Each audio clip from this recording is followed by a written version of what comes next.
The real economy is improving, and I think you've seen it in the holiday sales.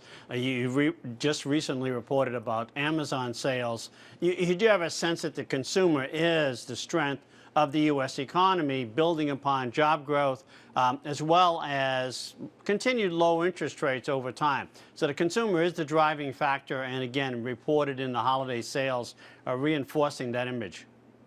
Yeah, the thing is that looking forward, even before we begin 2017, since that Trump election victory November 8th, I mean, yields, rates, 30-year fixed rate mortgages, everything's been going up. What do you see ahead on the inflation front? Well, the inflation numbers continue to creep up, Martin. They've been rising for the last 3 to 6 months. Not only the overall inflation as measured by the CPI, but also unit labor costs, which look at the cost of labor. We've seen some turnaround in terms of commodity prices. So the inflation trend seems to be up.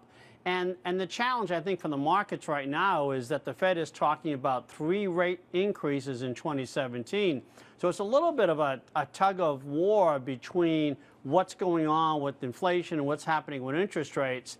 And that's going to really challenge, I think, the economy going forward, because it's really at a knife edge in terms of how many interest rate increases do we face and how strong that inflation trend is going to be. Yeah, indeed. I got to ask, John, where are you? The Fed now says 3 for 2017. John Sylvia says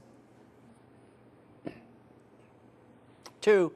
Yeah, we're sticking with 2. We think 3 is a little bit too aggressive, in part, Martin, because of the strength of the dollar.